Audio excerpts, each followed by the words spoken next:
Yeah, thank you, Todd, and thank you, Aura, for that really thought-provoking final talk. Yes, so this has been such a wild ride, hasn't it? It's really a mix of emotions, and which are clouded and confounded by more than a little bit of fatigue at this point. But my goodness, what a terrific amount of information! What an inspiring set of talks we've had over this past 24 hours. So yes, we made it. It is the final 15 minutes of this 24-hour journey. Barbara's been calling it a marathon. So we've had a few technical difficulties along the way, but I think that that's par for the course. And I think I'd just like to acknowledge Todd and the team for all of the contingencies that you had in place, and your efforts to move us into a different space when challenges occurred. So as I said, we've been trying to think about condensing the nuggets for you all, and gosh, hasn't there been such a lot of great information. We started with Nina, who shared that everyone is a change agent. We heard from Jackie Hinckley that there are many ways to conduct meaningful and respectful research, and that we need to be particularly cognizant about involving our stakeholders. Lynn Mayer talked about focusing on practical actions to integrate clients into using AAC, especially in these digital and online versions. Abby Ropa gave us the time-tested advice of practice, practice, practice. And Jenny Odessa, way back yesterday, talked about the real key and the power is in making those connections. Barbara? And it's not just information or theory or questions, it's all of the above. So from the really rich set of presentations from the CAT group, the Collaboration of Aphasia Trialists, we really got exposed to an amazing pool of information about research collaboration, how it starts, what it looks like, about involvement of people with aphasia, which is a theme that appeared throughout the conference. And I'm really excited by the fact that that came up so many times. There's also some guidance, and I'm going to see if I can find it here because the photos are covering it. There were some wonderful resources that are available online from this group, and we were encouraged to go out to the website, which I know I did, and found myself wishing I should join right then. So it's very exciting because there are so many tools and resources out there. And also, next one.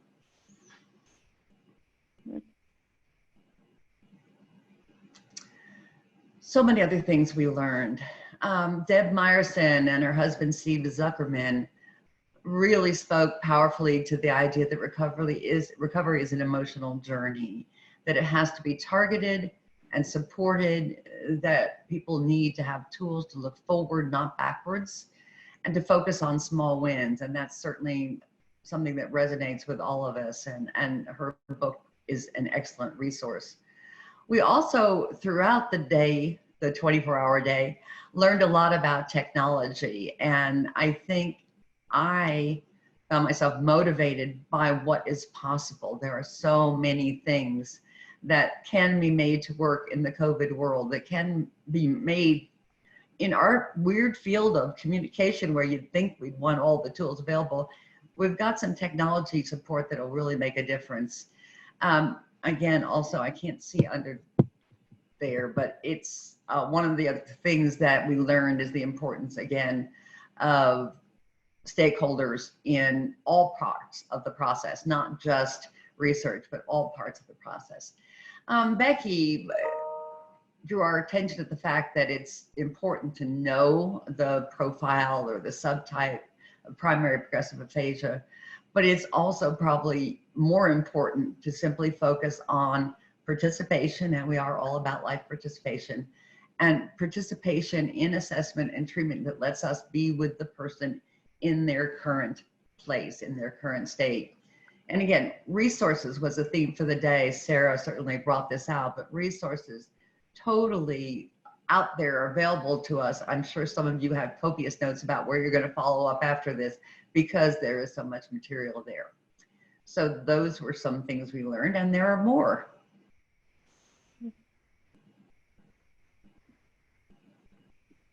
Tom?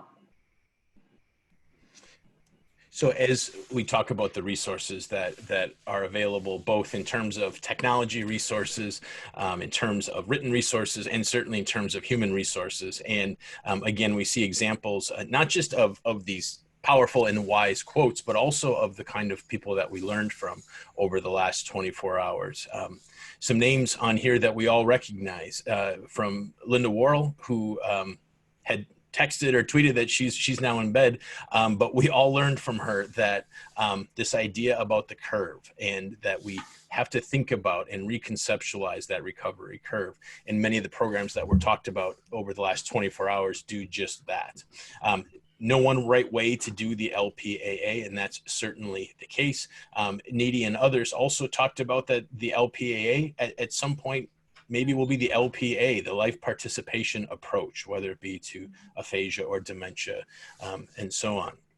And we heard from Katie Strong, who talked about the importance of participation. She developed 2 cases for SimuCase so that students as well as clinicians could learn more about the LPA and do that directly in case studies. So something, I think she said 40 to 60 hours of development per case. And now everybody has that resource. And certainly somebody who we've all learned from, Dr. Audrey Holland, talking about the idea of hope and how much value there is in hope, and how sometimes we get so focused on all that we have to do that we may lose track of the importance of that hope, and we might convey that implicitly or explicitly to those that we work with. So valuing that hope, and it circles well to Julius, a doc student of Audrey's, who so strategically and wisely studies everything from nuanced neuroscience, but never loses sight of the importance of participation. And such a great example of how you can blend that very strategic, very technical, very important research, but also not lose track of the human component.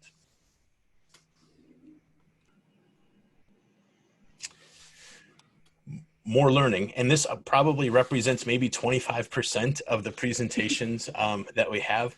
And one of the nice things as we look at this slide is that we see how the international component of this as well. We have people represented from really across the globe on these quotes, from Katerina Hilary this morning, talking about the role that people with aphasia have, the idea of peer-to-peer ideas, needing to build local experts, from Marie-Christine Halley, and Laura Morgan talking about loss, and that we have to be comfortable with that idea of acknowledging the loss. And even though we sometimes steer away from that because it makes us uncomfortable, that's an us issue. That's not the individual with aphasia. So we acknowledge that loss.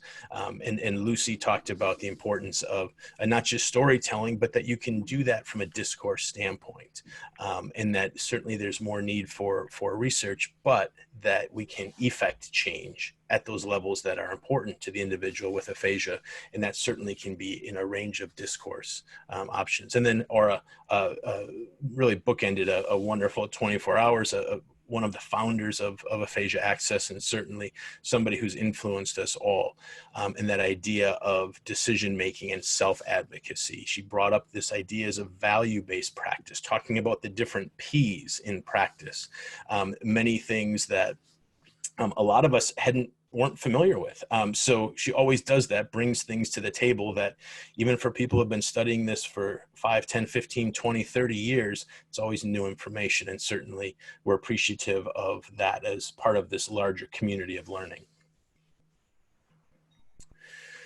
So those were some of the nuggets, the takeaways. Todd asked over the 24 hours, what are the, after each speaker would go, he'd say, what are the nuggets? What's your one takeaway? And Tim would ask that in the overnight hours. You guys tried to have to do this. So we were trying to help you for 24 hours. Thank you for doing that. We always there to help. So those are some of the nuggets that we learned, but also looking at this broadly, we learned that we knew this going in, of course, but this reinforced the learning that this is an amazing international network of LPA practitioners. Going back to the first conference in Boston, where it was kind of this idea was evolving, and certainly people were ahead of their time. The founders of Aphasia Access were already far ahead of this curve. But I remember that first conference was about kind of getting the idea out. And now we've moved forward in many, many ways through this international network of extremely wise, compassionate practitioners, researchers, and clinicians. And it's a supportive community. We saw this with people texting and chatting and say, hey, this is great. Thanks for doing this. This is wonderful work. Look forward to connecting. I think just about, if not every speaker said, here's my email, here's my Twitter, here's how you can reach me in 3 or 4 different ways. Please reach out to me. I'm glad to talk more.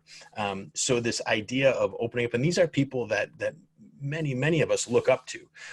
So to have that kind of access as part of this community is certainly fantastic. And we also learned that there's so many great things happening, but there's work to be done. And we heard about so many wonderful things, but of course, none of us are complacent, and we all know that there's more to be done. And really, what better group to do that than this fantastic international collaboration? There's momentum, there's wonderful projects that are going, there's hurdles, there's challenges, but we just think that there's such a positive community here that we're shaping up well to really meet, exceed, and find the next challenges with this international collaboration. So one of the things that we do want to reinforce as well is certainly we'd love you to be a member of Aphasia Access. We're a nonprofit organization. We would love to have you as a member. If you are a member, we certainly appreciate it and hope that you will continue in that way. We want you to take a look at the resources that we have, things on the website, videos, recordings, past recordings. All of these presentations will be uploaded in the coming weeks as well. So we'd love to have you as a member. Having said that, we know you're members of a lot of things, and maybe membership isn't an option. We'd also sure appreciate if you consider donating.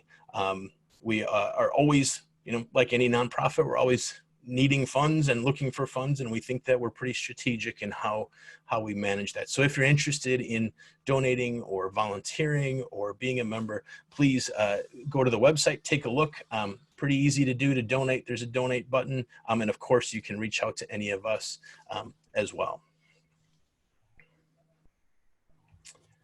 So the last big thank you is to these collaborations of organizations that have been part of this.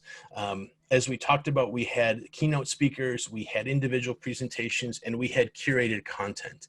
And these organizations stepped up big time in terms of contributing, in terms of the presentations that they had, their flexibility, and their willingness to be part of this. So we want to thank CATS, the collaboration of Aphasia Trialists, another wonderful organization that's doing amazing things for the curated content that they presented. The group in Australia from CRE is so prolific and involved in so many things. Just wonderful to have their insights and see all the great work that they're doing. And again, a big shout out to the IARC 2020 committee, Tammy Howe and Yvonne Sundin, really have appreciated all the work that went into IARC. And of course, it had to be canceled, but it was great to have representation from IARC. And again, I think that it reinforces this idea of this international community of aphasia practitioners all on the same page, increasing participation access for people with aphasia and their families. And we saw that certainly. And lastly, this is not going to happen without a big Aphasia Access thank you to Todd and his crew. So Ellen last night, and Ellen and her students presented so eloquently about aphasia choirs, and Ellen and all of her students, you wouldn't have known they were students. They seemed like seasoned professionals and seasoned clinicians doing amazing work. And Ellen held up the whiteboard. And what better way to highlight where we are from a technology standpoint, from a connection standpoint, than a big thank you. We want to put a big thank you to Todd and Jess and Tim and everybody who is involved in TVD Associates to make that happen. The 24 hours, we've got a few minutes left, but I think we did it. And all of the work that went on behind the scenes, we don't know a tenth of it. And Todd and Jess and everybody scrambled with the technologies and the redundancies and everything. So we want to do a big shout out to the technology and the insight and the innovation that Todd and TVD Associates had to make this online crazy idea of a 24-hour crowdsourced aphasia conference happen. So many thanks to Todd, TVD, and of course to all of you as speakers. And if I might take just 20 seconds, as the goosebumps kind of hit me. There's a huge thanks to all of you. There's a thanks to the people who are speaking right now, because I talk to our board a lot. But for the last 24 hours, I have been talking to them at strange hours, and more than they've ever, and they'll enjoy a few days off from me. But they trusted, they dove in. Speakers where I said, hey, we've got this idea. And they're like, cool. And I think what it reinforced, there were the things that stood out to me were, we know the value, it's community, and you all came together. The things that we were most worried about this, you all handled seamlessly. Getting through from speaker to speaker, turning on, accepting the curveballs that happened. It just underscores the power of this community and the power of trusting when we get together. We knew we had no prayer of pulling this off if there was a call for papers and we formalized this. It just wasn't going to happen. And in years, further years, not to freak out the officers on this call, we will try to do different things to grow on this and improve on this, but the power was in how organic it was. And that was every one of you just riding a ride. And it's been a huge, huge thrill for us to be on the back end, helping to steer it a little bit, and just smiling. In fact, just smiling because y'all just did something amazing. And in the world of healthcare associations, everything, I dare you to call Asha and ask them what they think about this. They will cringe and say, no way. We really don't know anybody who tried a 24-hour, and that's why we did, because that's appropriate for aphasia access. So thanks for the ride. Thanks for playing along. Thanks for all the night notes and checking to see if I got sleep. And we'll see you soon, I have no doubt. So we'll leave you with these parting words from Nina Simmons Mackey, who 24 hours ago started this wonderful journey off with an amazing presentation, and she wisely challenged us directly and indirectly to be an agent of change. And her point of everybody is a change agent.